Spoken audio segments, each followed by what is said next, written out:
Assalamualaikum warahmatullahi wabarakatuh. Perkenalkan, kami dari kelompok 6. Di sini kami akan mempresentasikan hasil dari diskusi kelompok kami.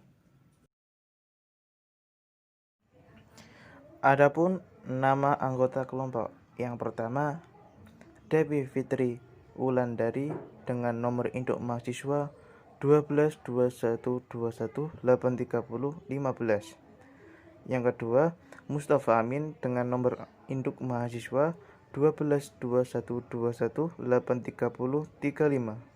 Yang ketiga, yakni Dian Lailatul Nurrohma dengan nomor induk mahasiswa 1221218360. Yang keempat, Ainun Kofidatul Rizkiyah dengan nomor induk mahasiswa 1221218377. Yang kelima, yakni Maila Arisma Putri dengan nomor induk 1221218395.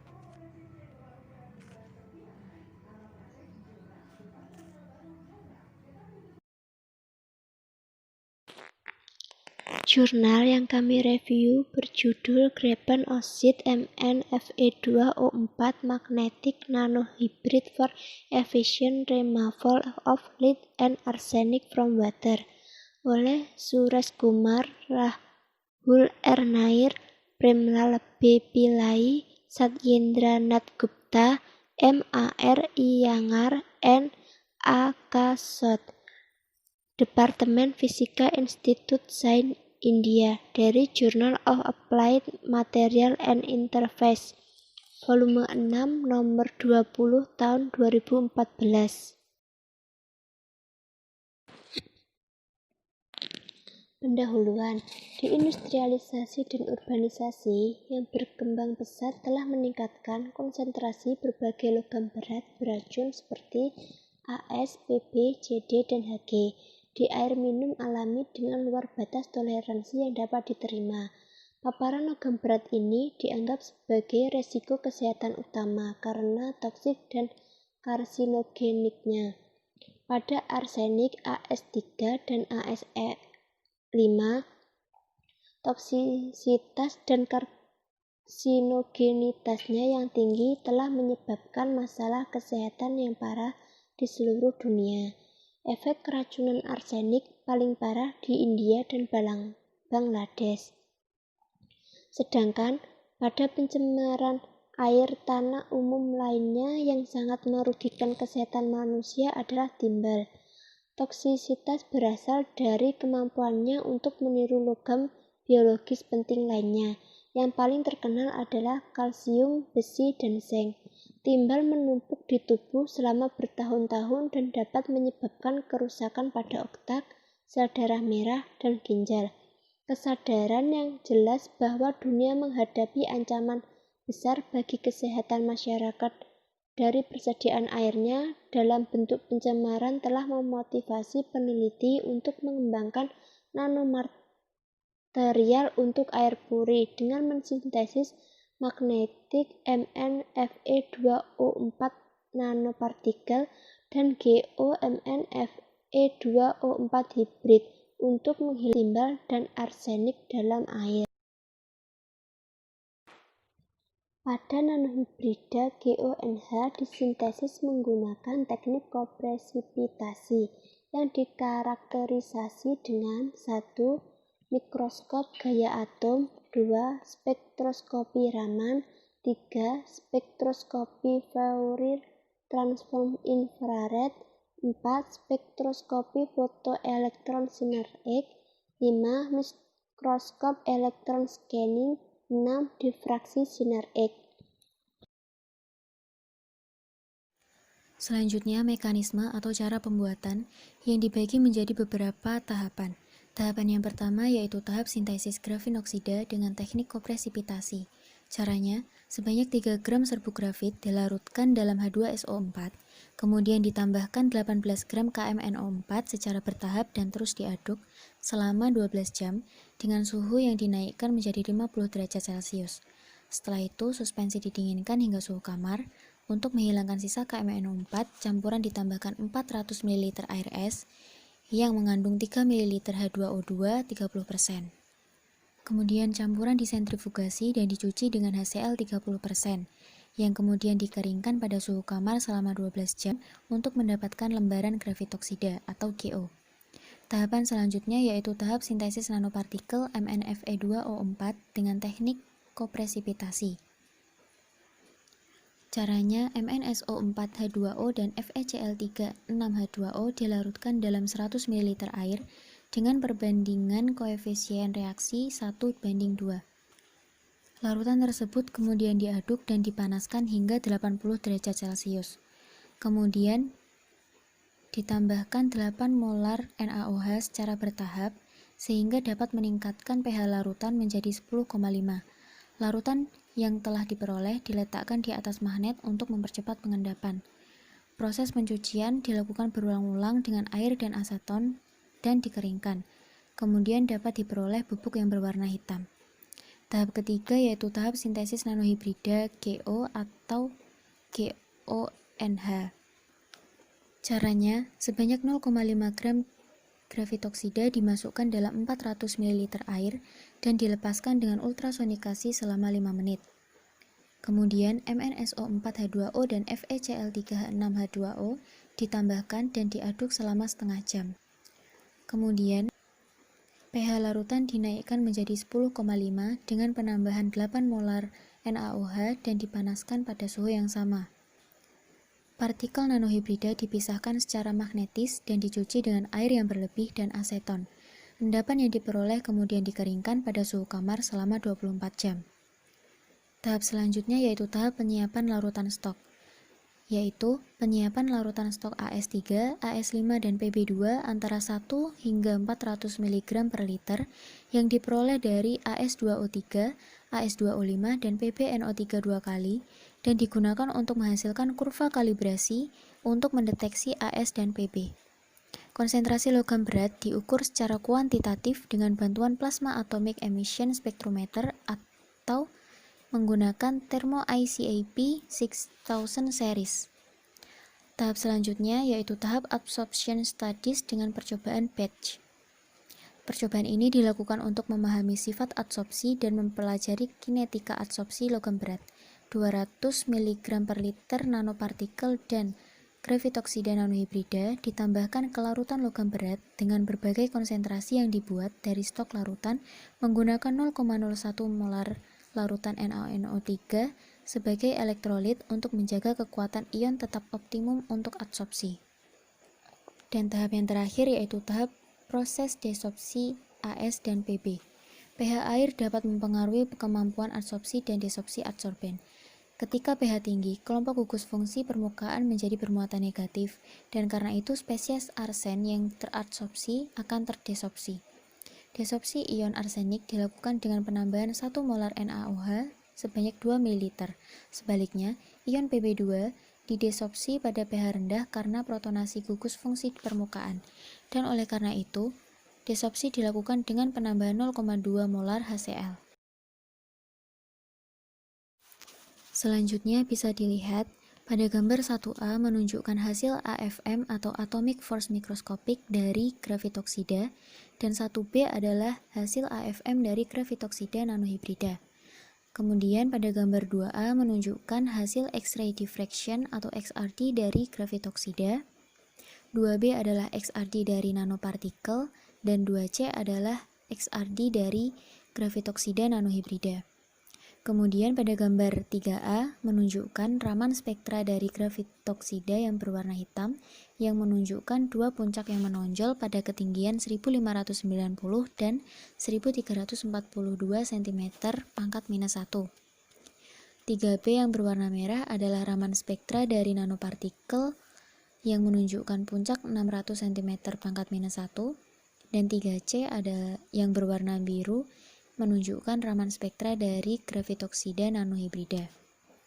Kemudian pada gambar 4A menunjukkan hasil FTIR atau Fourier Transform Infrared Spectrum dari gravitoksida yang berwarna hitam yang menunjukkan puncak karakteristik serapan pada 1729, 1620, 1415, 1236, dan 1044 cm pangkat minus 1. 4B yang berwarna biru adalah nanopartikel yang menunjukkan puncak serapan pada 490 dan 577 cm pangkat minus 1. Dan 4C yang berwarna merah menunjukkan spektra dari gravitoksida nanohibrida. Gambar 5A menunjukkan sifat magnetis nanopartikel yang dianalisis dengan PPMS atau Physical Property Measurement System, dan 5B menunjukkan sifat magnetis dari gravitoksida nanohibrida. Kemudian gambar 6A menunjukkan ketergantungan medan magnetisasi nanopartikel pada suhu 5 Kelvin dan 300 Kelvin, dan 6B menunjukkan ketergantungan medan magnetisasi gravitoksida nanohibrida. Dan kemudian gambar 7 menunjukkan analisis XPS spektra atau Axis ultra dari GONH atau gravitoksida nanohibrida, dengan A yang menunjukkan puncak gravitoksida, B menunjukkan puncak MnFe2O4, C menunjukkan perubahan dari AS3 ke AS5 setelah 10 menit adsorpsi, dan D adalah setelah 2 jam adsorpsi. Hasil dan pembahasan dari jurnal ini yaitu yang pertama, larutan berair ion logam Pb2AS3 dan AS5 dengan konsentrasi berbeda diolah dengan NP atau yang dinamakan nanopartikel MnFe2O4 dan GONH atau yang dinamakan graphene oxide MnFe2O4 nanohibrid. Selanjutnya, isoterm Langmuir dan kapasitas absorpsi. Seperti pada gambar 9, pada tabel tersebut isoterm absorpsi Langmuir untuk Pb2 yaitu dengan ditunjukkan dengan lambang A, AS5 tunjukkan B, dan AS3 tunjukkan C dengan variasi konsentrasi ion logam berat awal mulai dari 10 sampai 400 mg per liter. Nilai pH dijaga pada 5, 4, dan 6,5 untuk Pb2, AS5, dan AS3 berturut-turut. Pada tabel gambar 10, kinetika presentasi penyisian Pb2 dengan 0,02 Wt% Np dan GONH AS5 dengan 0,2 Wt% Np dan GONHB, dan AS3 dengan 0,2 Wt% Np dan GONHC sebagai fungsi waktu dengan konsentrasi ion logam berat awal 20 mg per liter. Nilai pH dijaga pada 5, 4, dan 6,5 untuk Pb2, AS5, dan AS3 berturut-turut. Selanjutnya, kinetika absorpsi. Kinetika absorpsi dapat ditentukan dengan menggunakan persamaan orde 2 semu. dkt per dt sama dengan K2 Ki min Kt kuadrat. Nilai K2 dan Ki dapat dihitung dengan memplot T per Kt terhadap waktu atau T. Laju absorpsi awal HO sama dengan K2 Ki kuadrat dapat dihitung dan hasilnya tunjukkan pada bagian ABC untuk Pb2, AS5, dan AS3 berturut-turut seperti gambar 11. Pada gambar 11 jelas bahwa proses absorpsi mengikuti reaksi orde 2 semu. Nilai yang dihitung dari berbagai parameter diberikan pada tabel 3. Yaitu pada tabel 3 tersebut pada tabel 3 tersebut terdapat absorpsi kinetik parameter untuk Pb2, AS3, dan AS5. 3.4 Pengaruh temperatur pada adsorpsi. Untuk mengetahui parameter termodinamika, Pengaruh temperatur terhadap proses adsorpsi dipelajari pada 3 temperatur berbeda, yaitu 298, 313, dan 333 Kelvin, dengan konsentrasi awal ion logam berat 100 mg per liter. Hasilnya ditunjukkan pada gambar 12. Peningkatan adsorpsi dengan kenaikan suhu disebabkan oleh peningkatan difusi dan penurunan viskositas larutan. Pada gambar 12, He merupakan jumlah ion logam yang teradsorpsi oleh adsorben pada kondisi kesetimbangan, dan T adalah suhu dalam Kelvin. Jumlah ion logam yang teradsorpsi oleh adsorben pada kondisi kesetimbangan berbanding lurus dengan suhu. He meningkat dengan seiring peningkatan suhu.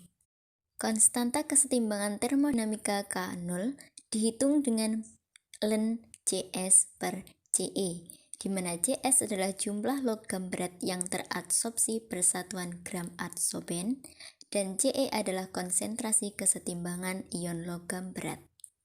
Nilai energi bebas Gibbs dapat dihitung dengan menggunakan delta G0 sama dengan min RT ln K0.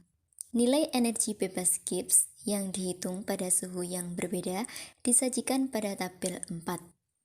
Sedangkan entalpi standar delta H0 dan delta S0 dapat dihitung menggunakan persamaan Van Hoff. Pada gambar 13, terdapat hubungan antara ln K0 dengan 1 per T Kelvin min 1. Pada gambar 13, kita dapat menghitung entropi standar dan entalpi standar. Nilai negatif energi Gibbs menegaskan bahwa reaksinya spontan. Ketika hubungan di atas digunakan, nilai delta H0-nya positif dalam setiap kasus. Hal ini mengkonfirmasi bahwa reaksinya adalah endoterm. Kinetika adsorpsi juga terlihat meningkat dengan meningkatnya suhu. Dalam setiap kasus ini, maksudnya adalah baik pada PB2 pada gambar A, AS5 pada gambar B, dan AS3 pada gambar C. Dengan konsentrasi awal PB2 yaitu 25 mg per liter, AS5 50 mg per liter, dan AS3 100 mg per liter. Nilai pH dijaga pada 5, 4, dan 6,5 untuk PB2, AS5, dan AS3 berturut-turut. 3.5. Pengaruh ion pesaing. Pengaruh ion pesaing juga dipelajari dengan memvariasikan konsentrasinya dalam larutan ion logam berat. Telah diamati bahwa ion NO3-, SO4-, CD2+, dan Zn2+ memiliki pengaruh yang jauh lebih kecil pada kapasitas adsorpsi GONH dan NP. Sedangkan HCO3- dan HPO4-, menurunkan kapasitas adsorpsi untuk sebagian besar. 3.6. Mekanisme adsorpsi. Peningkatan pH menurunkan persaingan antara ion logam dan proton yang mendukung adsorpsi ion logam. Pada nilai pH yang lebih tinggi dari 6, akan terjadi penurunan adsorpsi akibat pengendapan Pb2 berupa PbOH 2 kali. Pb2 dapat teradsorpsi pada permukaan NP dan GONH melalui reaksi dengan gugus OH atau gugus COOH pada permukaan NP atau GONH pada kondisi pH optimum, seperti pada reaksi A. Dalam reaksi A tersebut, M adalah Fe atau Mn. Fungsi gugus COOH dan OH pada grafin juga berkontribusi pada adsorpsi timbal, seperti pada reaksi B berikut. Pada kondisi pH yang berbeda, AS5 ada dalam bentuk ionik dan netral yang berbeda. Dalam kondisi pH lingkungan alami yaitu 4-8, AS3 dalam bentuk ASOH 3 kali min dan ASOOH 2 kali min. Dan AS5 dalam bentuk ionik H2ASO4 min dan HASO4 2 min. Dalam kisaran pH kurang dari 4,3, konsentrasi H2ASO4 min lebih tinggi dan gugus OH pada nanopartikel menjadi positif yaitu OH 2 kali plus. Hal ini mendukung adsorpsi AS5. Di sisi lain, AS3 diubah menjadi AS5 dengan adanya oksida mangan. Arsenik dapat bereaksi dengan adsorben GONH atau NP pada kondisi pH optimal sebagai berikut. Adsorpsi arsenik dapat dilihat pada reaksi C, D, dan E. 3.7 Studi desorpsi. Desorpsi sendiri merupakan proses pelepasan kembali ion atau molekul yang telah berikatan dengan gugus aktif pada adsorben. Selama studi desorpsi, 99% AS5 yang teradsorpsi dilepaskan dari adsorben GONH dan NP dengan menggunakan larutan NaOH 1 molar. Studi desorpsi untuk Pb2 dipelajari dengan menggunakan larutan 0,2 molar HCl. Dalam hal ini, GONH serta adsorben NP didesorpsi 99% dari Pb2 yang teradsorpsi. Jadi, tidak ada perubahan yang berarti dalam efisiensi adsorpsi dan desorpsi, bahkan setelah 5 siklus yang terjadi. Hasil ini menunjukkan bahwa GONH dan NP merupakan adsorben yang sangat baik dengan kemampuan adsorpsi dan desorpsi yang tinggi pada kondisi pH yang berbeda. Hasilnya juga menegaskan regenerasi dan kegunaan kembali adsorben ini dengan menggunakan proses desorpsi sederhana. Kesimpulan, tabel 1 membandingkan kapasitas adsorpsi dari adsorben yang berbeda untuk logam berat Pb2, AS3, dan AS5 yang diketahui sejauh ini dalam literatur dengan penelitian saat ini pada nanohibrid grafin oxide MnFe2O4 dan referensi MnFe2O4 nanopartikel. Jelas bahwa kapasitas adsorpsi dari nanohibrid grafin oxide MnFe2O4 lebih unggul dari semua adsorben yang dilaporkan sejauh ini untuk menghilangkan Pb2, AS3, dan AS5. Properti adsorpsi yang luar biasa ini disebabkan oleh kombinasi dari sifat berlapis yang unik, memungkinkan luas permukaan maksimum dari sistem hibrida, dan kemampuan adsorpsi yang baik dari grafin oxide dan nanopartikel. Pemisahan magnetik yang mudah dari hibrida GONH dan laju adsorpsi yang cepat membuat bahan ini sangat menarik untuk digunakan dalam pengolahan air. Penggunaan GONH dalam pengolahan air dapat dilakukan dengan menambahkan adsorben secara langsung dan selanjutnya dikeluarkan secara magnetis dengan cara membuat membran atau dengan melapisinya pada manik-manik keramik atau partikel pasir. Akan menarik untuk mengeksplorasi hibrida grafin oxide nanopartikel untuk menghilangkan logam berat dan kontaminan lainnya dalam air. Sekian presentasi dari kelompok 6. Apabila ada kekurangan dalam penyampaiannya, saya mohon maaf sebesar-besarnya. Wassalamualaikum warahmatullahi wabarakatuh.